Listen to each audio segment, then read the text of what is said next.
Welcome to this journey through one of the most disturbing cases recorded in Nevada City history. Before we begin, I invite you to leave in the comments where you're watching us from and the exact time you're listening to this narration. We're interested to know to what places and at what moments of the day or night these documented accounts reach. In the autumn of 1851, when Nevada City was nothing more than a collection of hastily built wooden structures clinging to the Sierra Nevada foothills, a wedding celebration would become the epicenter of a scandal that would echo through generations.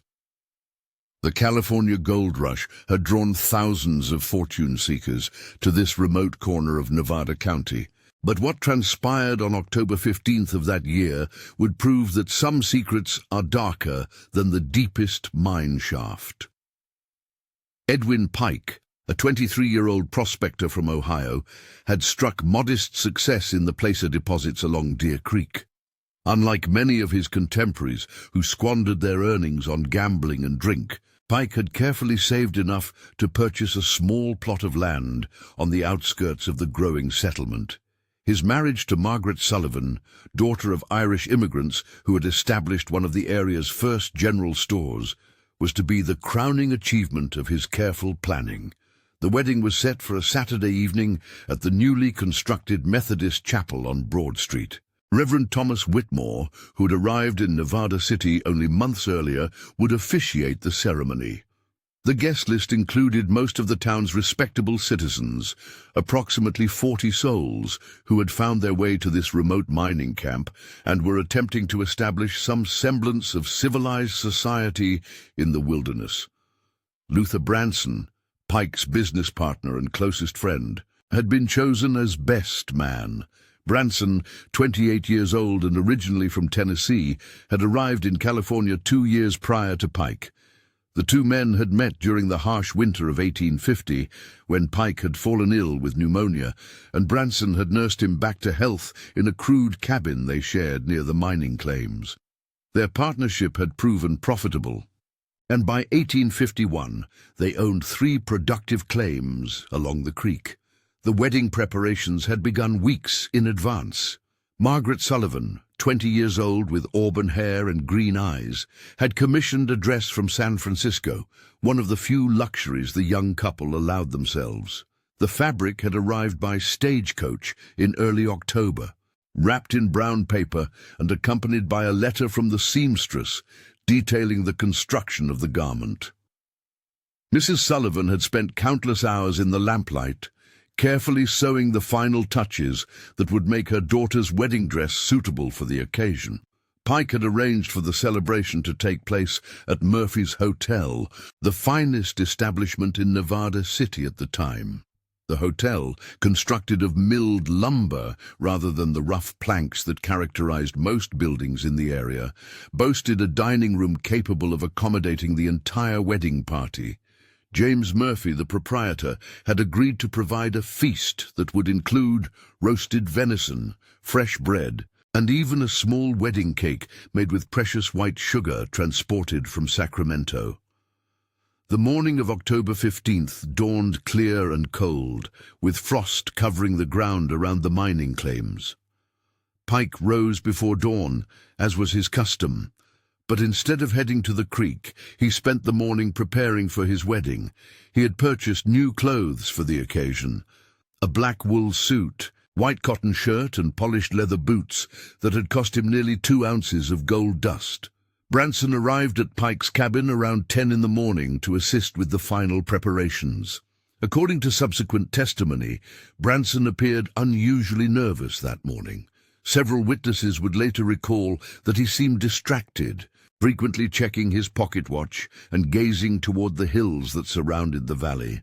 When Pike asked if something was troubling him, Branson claimed he was merely anxious about his duties as best man, having never served in such a capacity before.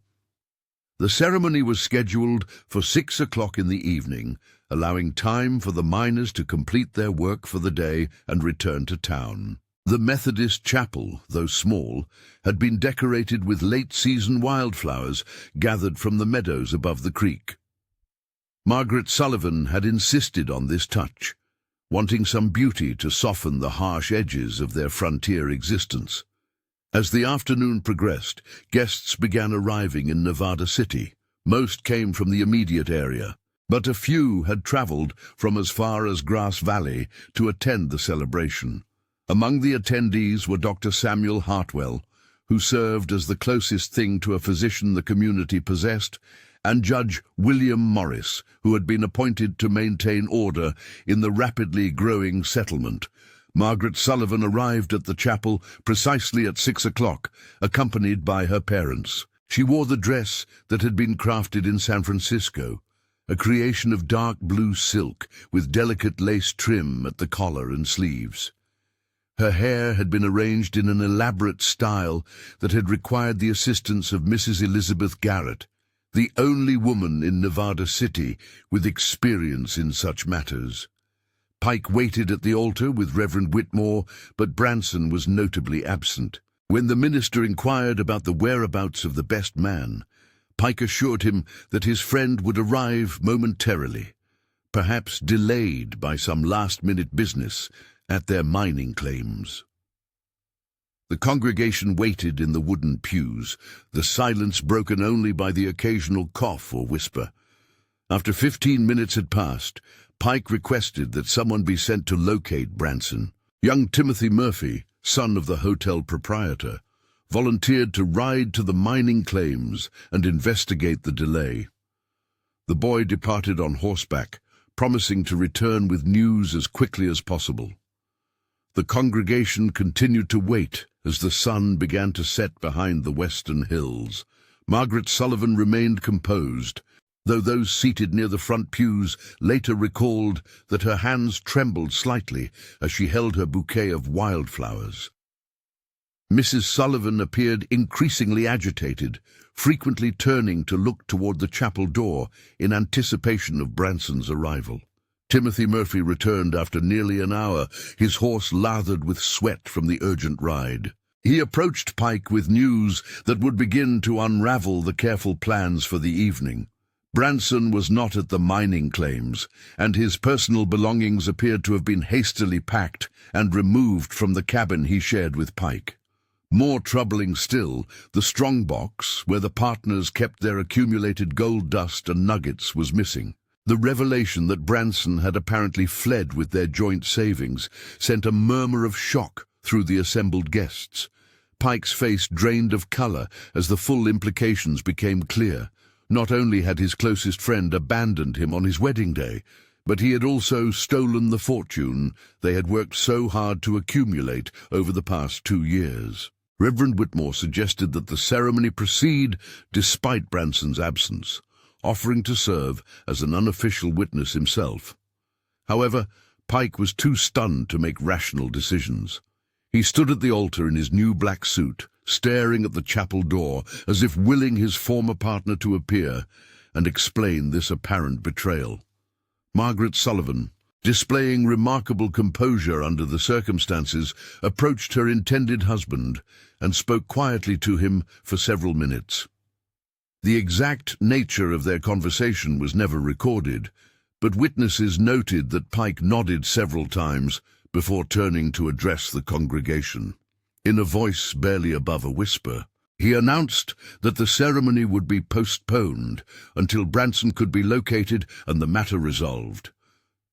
The guests filed out of the chapel in confused silence, leaving Pike and the Sullivan family to contemplate the ruins of their carefully planned celebration. Judge Morris approached Pike before departing, offering to organize a search party to pursue Branson and recover the stolen gold. Pike accepted this offer, though he appeared to be in a state of shock that rendered him incapable of making detailed plans. That evening, instead of celebrating his wedding at Murphy's hotel, Pike found himself in the saloon that occupied the hotel's ground floor, drowning his sorrows in whiskey while Judge Morris organized a posse to pursue the fugitive. The wedding feast that had been prepared remained untouched, a painful reminder of the day's events. Dr. Hartwell examined Pike at the request of concerned friends, finding him to be physically unharmed but emotionally devastated by the betrayal. The physician administered a mild sedative and recommended rest, though Pike refused to return to the cabin he had shared with Branson. Instead, he accepted temporary accommodation at the hotel, sleeping in a small room above the dining area. The search for Luther Branson began at first light on October 16th. Judge Morris had assembled 6 men, including 2 experienced trackers who had knowledge of the mountain trails that led away from Nevada City. They followed a clear set of horse tracks leading northeast toward the higher elevations of the Sierra Nevada, suggesting that Branson was attempting to reach the relative safety of the territorial boundaries. The posse tracked Branson for 3 days, following his trail through increasingly rugged terrain. On the morning of October 19th, they discovered evidence that the fugitive had camped near a small alpine lake, approximately 20 miles from Nevada City. The remains of a campfire were still warm, indicating that Branson was only hours ahead of his pursuers. However, beyond this point, the trail became confused and ultimately disappeared entirely.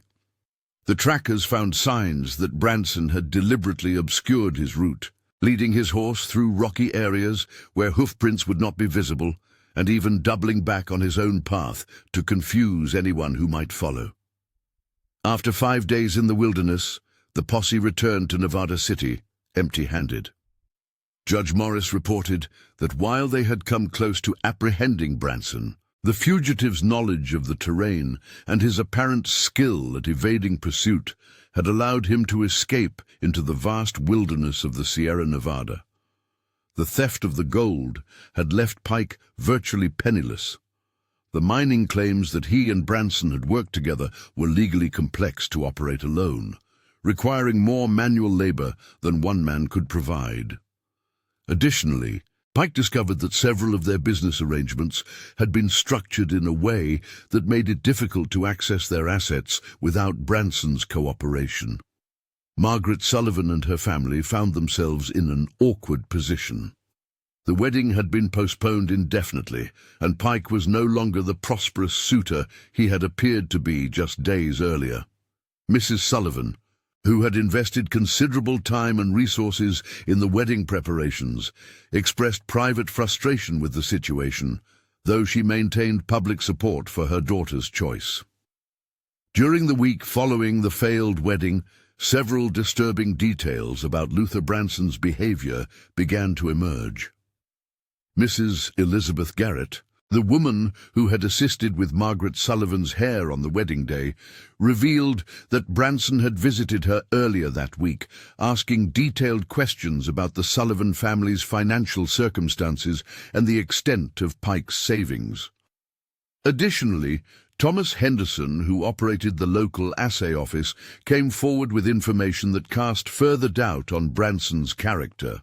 Henderson revealed that Branson had been quietly selling small amounts of gold dust over the previous month, claiming that it was excess from their mining operations. However, the amounts involved were larger than would be expected from their known claims, suggesting that Branson might have been systematically skimming from their joint profits. Most disturbing of all was testimony from Sarah Collins, a young woman who worked as a server at Murphy's Hotel. Collins revealed that she had overheard a conversation between Branson and an unknown man 2 weeks before the wedding. The stranger had asked specific questions about the timing of the ceremony and the amount of gold dust Pike had accumulated. Branson had answered these questions freely, apparently unaware that anyone was listening. This revelation suggested that Branson's theft had not been a spontaneous act of desperation, but rather a carefully planned crime that had been in development for weeks or possibly months. The timing of his disappearance, coinciding exactly with the wedding ceremony, indicated a level of cold calculation that shocked even the hardened miners of Nevada City. Pike fell into a deep depression following these revelations. The realization that his closest friend had systematically betrayed his trust while pretending to support his marriage plans proved more devastating than the financial loss itself. Dr. Hartwell continued to treat Pike, for what he described as nervous exhaustion, a condition that left the young man unable to work or make decisions about his future. Margaret Sullivan visited Pike daily during his recovery, bringing meals and attempting to maintain his spirits.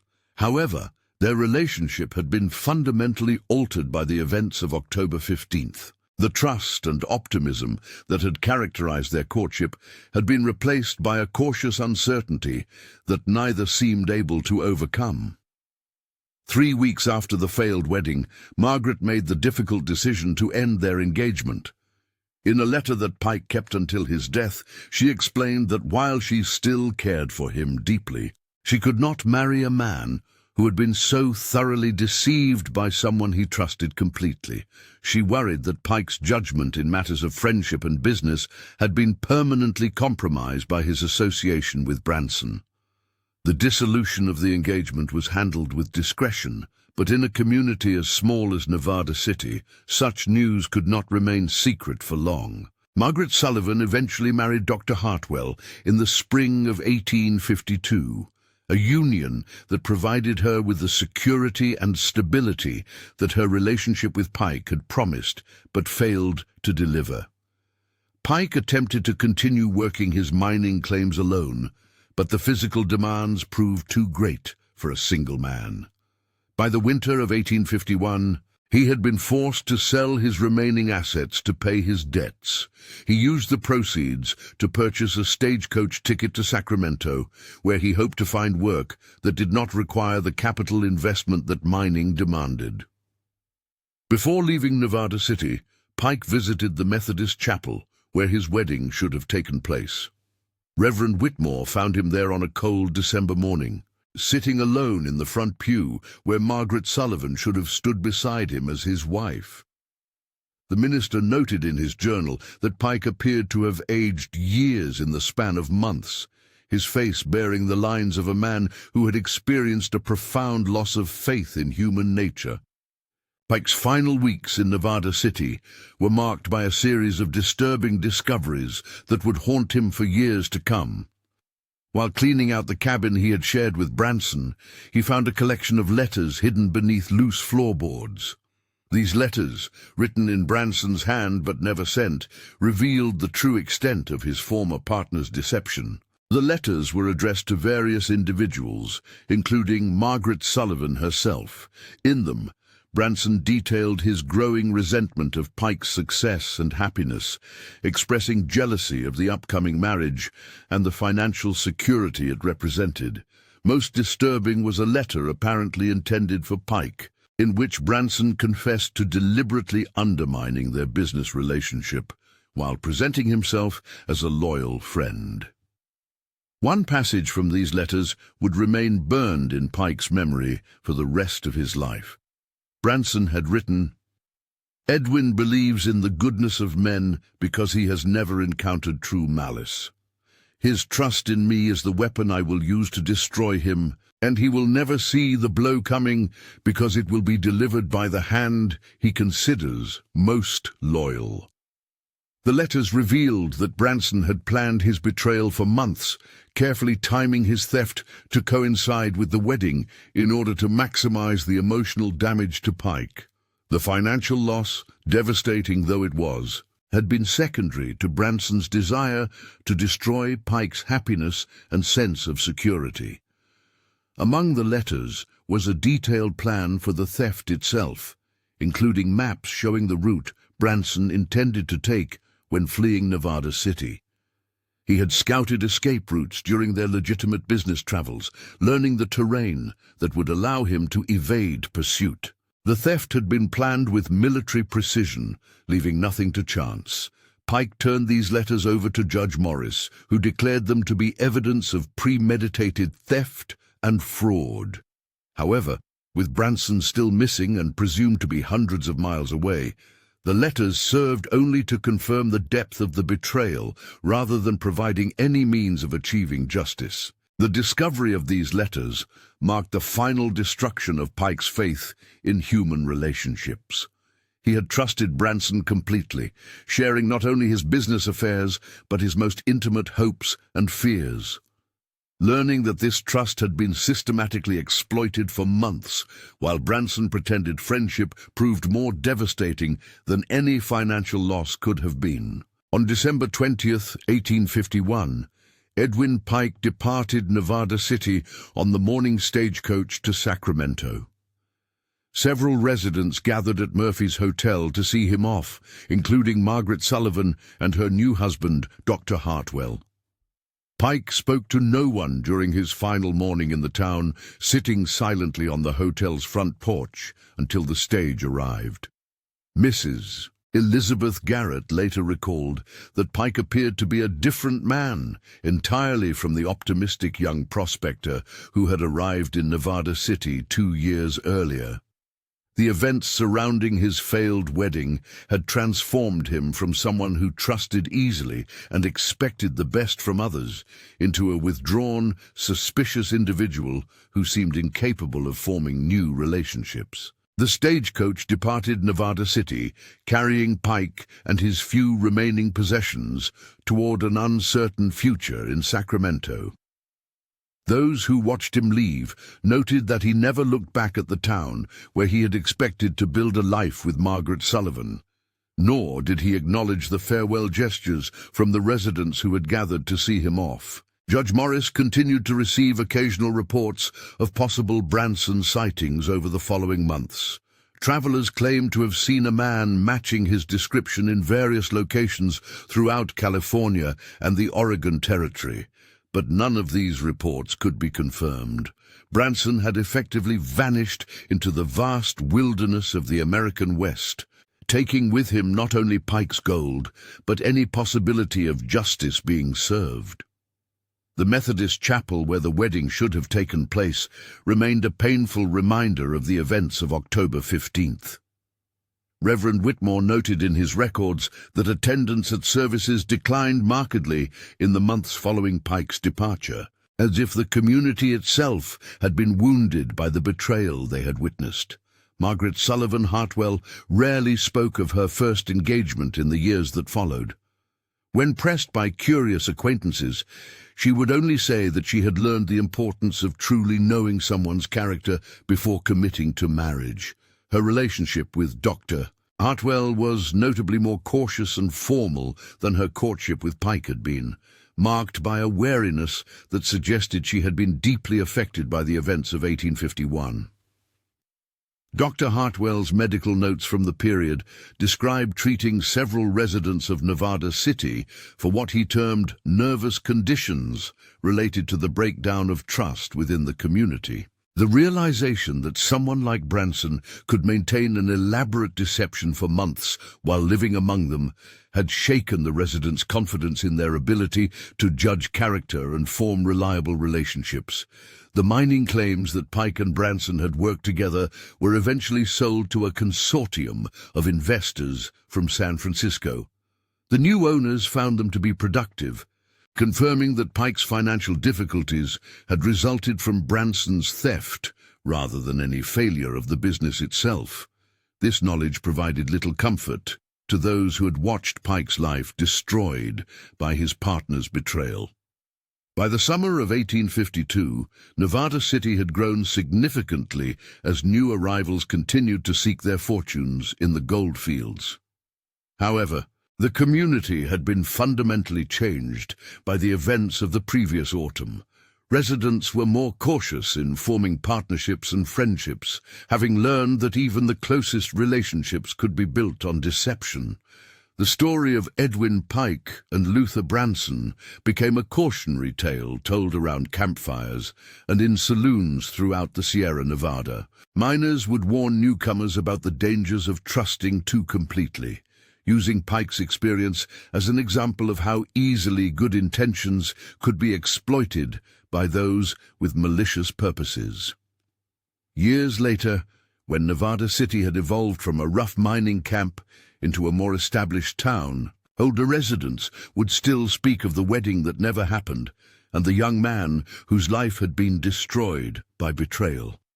The events of October 15th, 1851, had become part of the community's collective memory, a reminder of the darkness that could lurk beneath the surface of even the most trusted relationships. Edwin Pike's fate after leaving Nevada City remained largely unknown to the residents he left behind. Occasional letters reached the post office addressed to former acquaintances, but these communications became increasingly rare as time passed.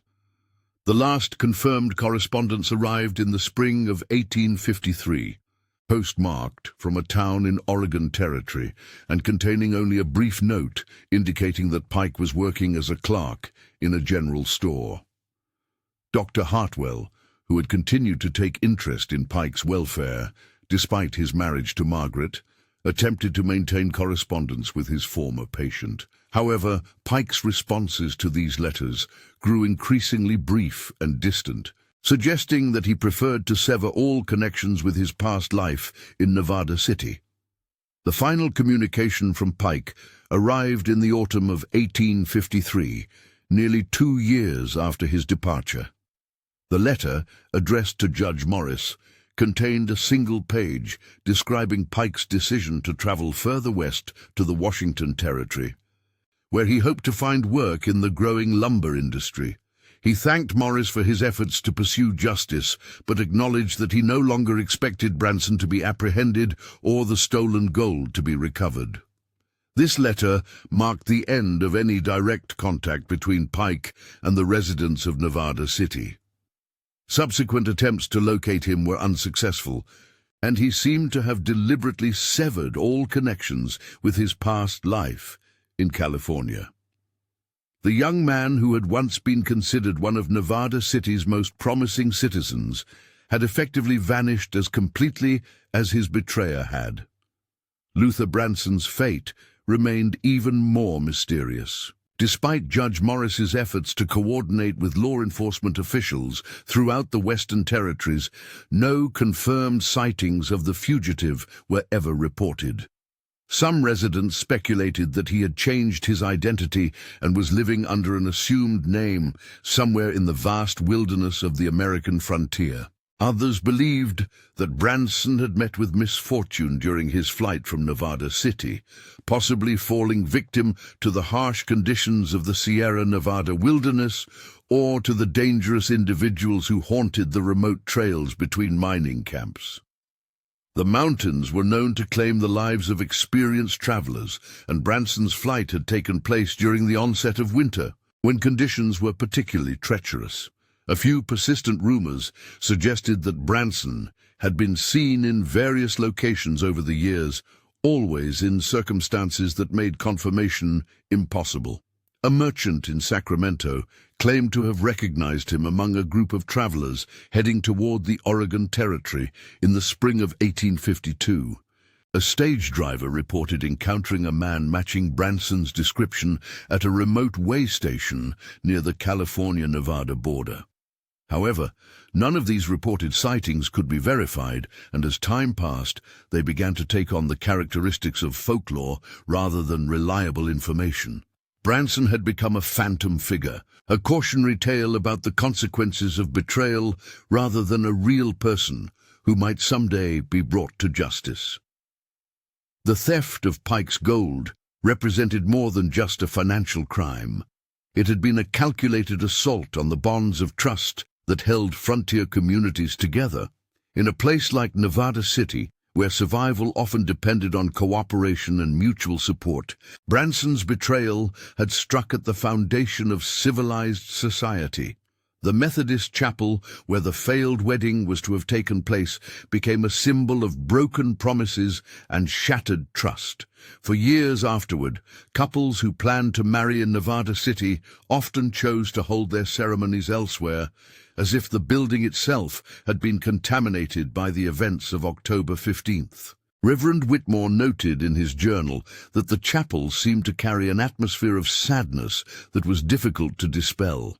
Even during services that had nothing to do with weddings, he observed that congregants appeared uncomfortable and distracted, as if they were reminded of the betrayal that had taken place within those walls. The hotel where the wedding feast should have been celebrated also bore the weight of that night's events.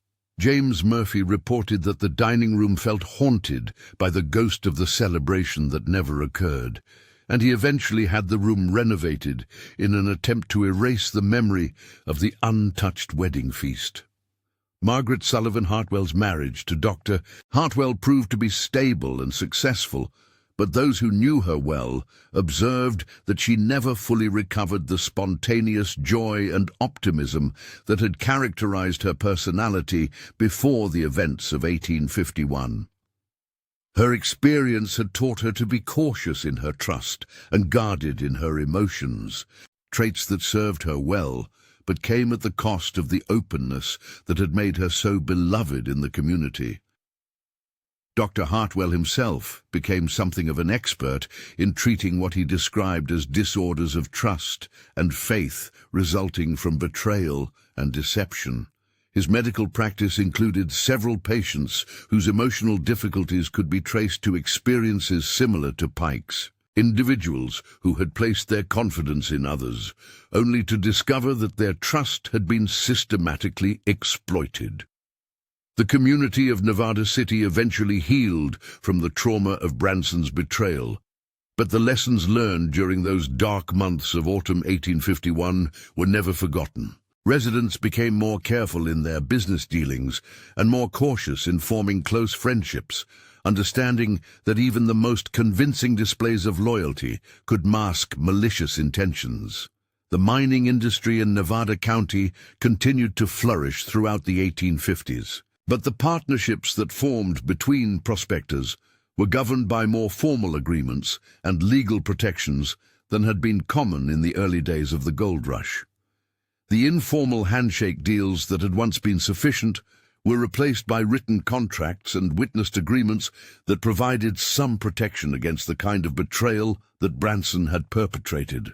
Judge Morris implemented new procedures for investigating financial crimes and pursuing fugitives, recognizing that the existing system had been inadequate to deal with the sophisticated planning that Branson had employed. These improvements came too late to help Pike, but they provided some measure of protection for future victims of similar schemes. The letters that Pike had discovered in his former cabin were preserved as evidence and eventually became part of the official court records for Nevada County. Researchers studying the history of crime in the California goldfields would later cite these documents as examples of the psychological complexity that could underlie what appeared to be simple theft. Dr. Samuel Hartwell's medical notes from the period provide a unique window into the emotional impact of betrayal on individuals and communities. His observations about the long-term effects of broken trust would eventually contribute to early understanding of what modern psychology recognizes as trauma and its consequences. The autumn of 1851 had taught Nevada City a harsh lesson about the nature of human relationships and the vulnerability that comes with trust. The community survived this education, but it was forever changed by the knowledge that even the closest bonds could conceal the darkest intentions. As the years passed and Nevada City evolved from a rough mining camp into a more established town, the story of Edwin Pike and Luther Branson took on the characteristics of legend. New residents would hear the tale from older citizens, learning about the importance of caution in business relationships and the tragic consequences of misplaced trust. The Methodist chapel eventually found new life as couples once again chose to marry within its walls, but the memory of that October evening when a wedding became a betrayal remained part of the building's history. Reverend Whitmore's successors would occasionally recount the story to remind their congregations about the importance of honesty and integrity in all relationships. Margaret Sullivan Hartwell lived to see Nevada City grow into a thriving community that bore little resemblance to the rough mining camp of her youth. She raised 3 children with Dr. Hartwell and became a respected member of the community, but those who had known her during the early days could still detect traces of the caution that her experience with Pike and Branson had instilled in her. The gold claims that had been the source of Pike and Branson's modest wealth were eventually exhausted as the most accessible deposits were depleted. The land where they had worked side by side, planning for a future that would never come to pass, was abandoned and gradually reclaimed by the forest that had once sheltered their partnership. By the 1870s, most of the original residents of Nevada City had either moved on or passed away, taking with them the direct memories of the events that had unfolded on that October evening 2 decades earlier. However, the story persisted in local folklore, serving as a reminder of a time when trust was more precious than gold, and betrayal could destroy lives with surgical precision. The case of Edwin Pike and Luther Branson represents more than just a tale of theft and betrayal. It illustrates the fragile nature of the bonds that held frontier communities together and the devastating consequences when those bonds were deliberately severed. In a place where survival often depended on mutual support and cooperation, Branson's calculated deception struck at the very foundation of civilized society. Modern researchers attempting to trace the ultimate fate of either Pike or Branson have found few reliable records. The informal record-keeping of the frontier era, combined with the common practice of individuals reinventing themselves as they moved west, makes it nearly impossible to determine what became of either man after they disappeared from Nevada City. Some historians speculate that Pike may have eventually found peace and rebuilding his life under a new identity somewhere in the Pacific Northwest. Others believe that the trauma of his experience was too severe to overcome, and that he lived out his remaining years as a broken man, never again able to trust or form meaningful relationships. Branson's fate remains even more speculative. The harsh realities of frontier life suggest that his chances of long-term survival were limited, particularly given his need to remain hidden from law enforcement and the likelihood that his ill-gotten gold would eventually be depleted. Whether he lived to enjoy the fruits of his betrayal or perished in the wilderness he used to escape remains unknown.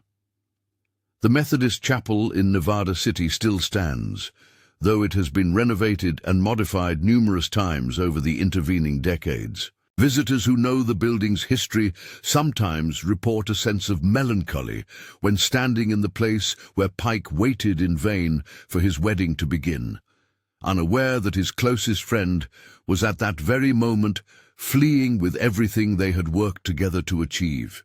The site of Murphy's Hotel, where the wedding feast was prepared but never consumed, is now occupied by a modern building that bears no resemblance to the frontier establishment where the tragedy unfolded. However, local historians have preserved detailed accounts of the events that took place there, ensuring that the story of that night will not be entirely forgotten. The legacy of the failed wedding of 1851 extends beyond the immediate participants to encompass broader themes about trust, betrayal, and the psychological foundations of community life. In an era when formal legal protections were minimal and social bonds were often the only security available, the importance of honest relationships could not be overstated. Branson's betrayal represented a violation of the unwritten code that governed frontier life, where a man's word was his bond and partnership agreements were sealed with handshakes rather than legal documents.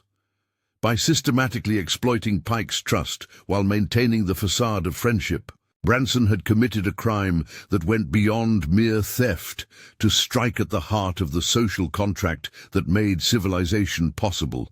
The story serves as a reminder that human nature contains the capacity for both extraordinary loyalty and devastating betrayal, sometimes within the same individual.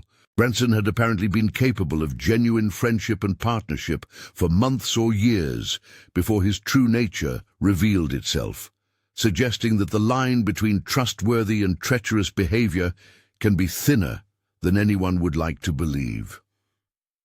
For the residents of Nevada City who witnessed these events, the experience provided a harsh education in the complexities of human relationships and the importance of maintaining some degree of caution even in the closest friendships. The community's response to the betrayal, including their efforts to pursue justice and support Pike during his darkest hours, demonstrated the positive aspects of social bonds while acknowledging their vulnerability. The failed wedding of Edwin Pike and Margaret Sullivan became a watershed moment in Nevada City's development, from a collection of individual fortune seekers into a genuine community with shared values and mutual obligations. The crisis forced residents to confront fundamental questions about trust, loyalty, and the price of civilization in an untamed land. Dr. Hartwell's medical observations about the psychological impact of betrayal would prove to be decades ahead of their time, presaging modern understanding of trauma and its long-term effects on mental health. His notes describe symptoms that contemporary psychologists would recognize as consistent with post-traumatic stress disorder, though such terminology did not exist in the 1850s. The preservation of Branson's letters provides a rare glimpse into the mind of someone capable of elaborate deception and calculated cruelty. These documents reveal the extent to which he had planned his betrayal, suggesting a level of psychological sophistication that contradicts the common perception of frontier criminals as simple opportunists. The letters also demonstrate the importance of documentation in understanding historical events, as they provide insights into Branson's motivations and methods that would otherwise have been lost to speculation and folklore. Without these written records, the betrayal might have been remembered simply as a theft, rather than the complex psychological crime it actually represented. As Nevada City moved into the 20th century and beyond, the story of Pike and Branson gradually faded from active memory, preserved primarily in historical records and occasionally retold by local historians. However, the lessons embedded in their tale remain relevant to any community that depends on trust and cooperation for its survival and prosperity. The events of October 15th, 1851, continue to resonate as a cautionary tale about the importance of character assessment and the dangers of blind trust. In an age when technology has made it easier than ever to verify information and check backgrounds, the story serves as a reminder that some forms of deception are so sophisticated that they can fool even the most careful observers. The Methodist chapel, where Pike waited for his bride, still welcomes worshippers, though few of today's congregants are aware of the tragic history that unfolded within its walls. The building stands as a testament to the resilience of faith and community, having outlasted both the betrayer and his victim while continuing to serve its intended purpose of bringing people together in trust and fellowship.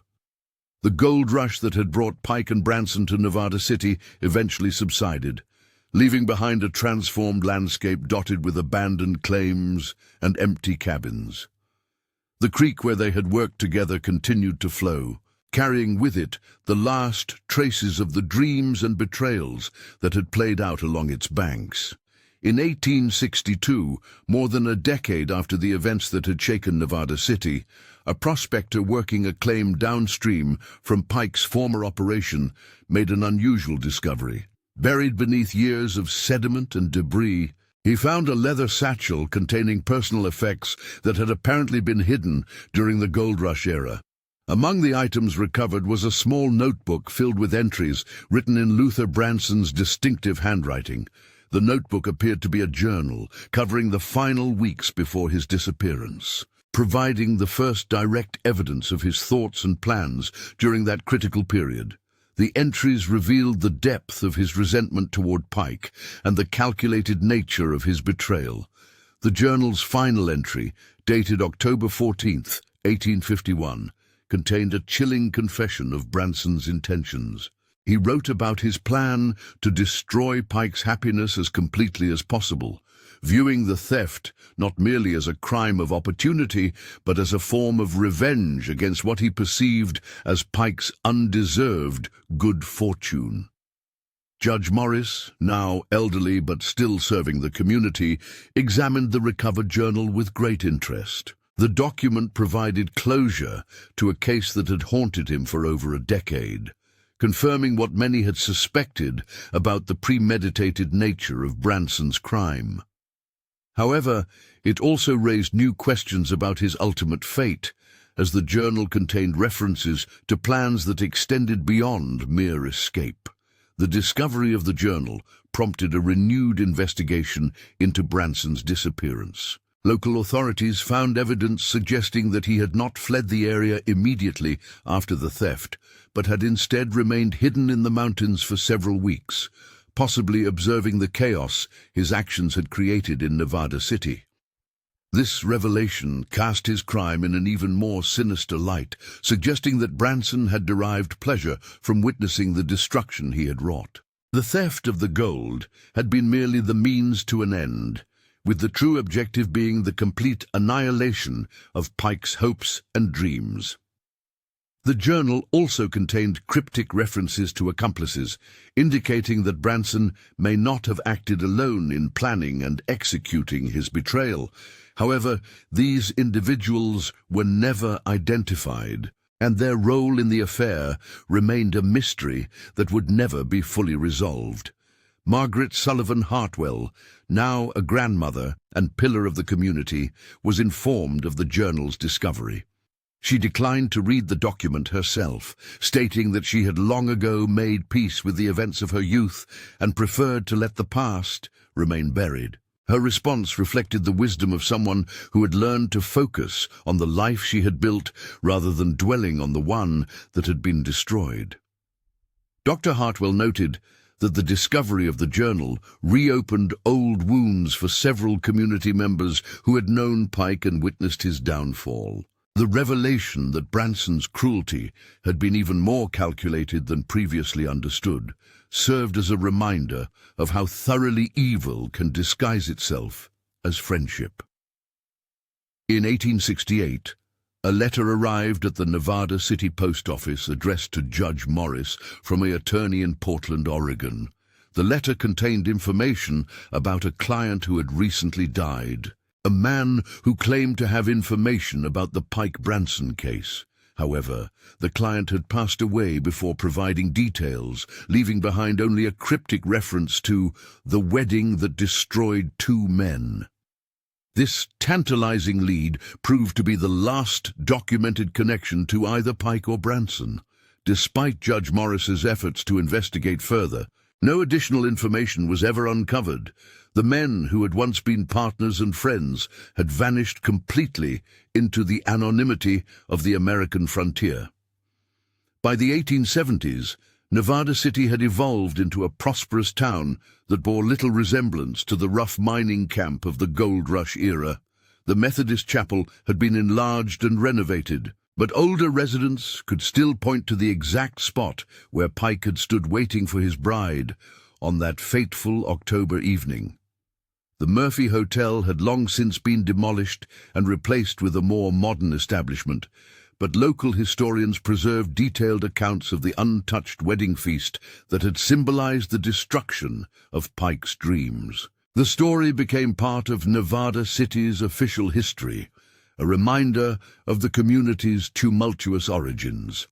Margaret Sullivan Hartwell died in 1878, having lived to see Nevada City transform from a frontier settlement into a thriving community. Her obituary made no mention of her first engagement, focusing instead on her contributions to local charities and her role in establishing the town's first school. However, those who had known her longest remembered the vibrant young woman whose life had been forever changed by betrayal. Dr. Hartwell continued to practice medicine until his death in 1882. His medical notes from the 1850s, including his observations about the psychological effects of betrayal, were preserved and would later be studied by researchers interested in the early understanding of emotional trauma. The last living witness to the failed wedding died in 1893, taking with her the final direct memories of that October evening when a celebration became a tragedy.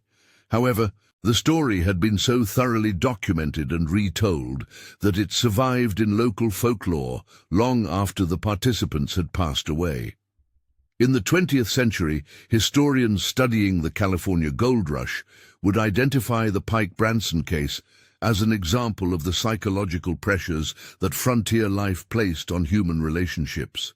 The isolation, financial uncertainty, and lack of established social structures created conditions where both extraordinary loyalty and devastating betrayal could flourish. The Methodist Chapel continued to serve Nevada City's spiritual needs well into the modern era, hosting countless weddings that proceeded without incident. However, church records from the late 1800s note that ministers occasionally referenced the Pike-Branson story when counseling couples about the importance of trust and honest communication in marriage. The creek where Pike and Branson had worked their claims eventually became part of a historical preserve, with markers noting its significance during the gold rush era. Visitors can still see evidence of the mining operations that once lined the waterway, though the men who worked those claims have long since been forgotten by all but the most dedicated local historians. Modern Nevada City bears little resemblance to the rough mining camp where Edwin Pike and Luther Branson once planned their future together. However, the story of their partnership and its violent end serves as a reminder that even in the most promising circumstances, human nature can harbor the capacity for both great loyalty and terrible betrayal.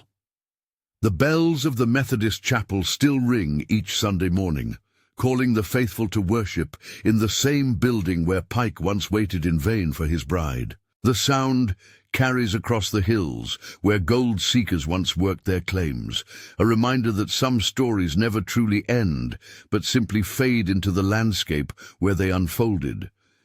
And in the silence between those bell tones, those who know the history might still hear the echo of that October evening in 1851, when trust was shattered and innocence was lost in the shadow of the Sierra Nevada mountains.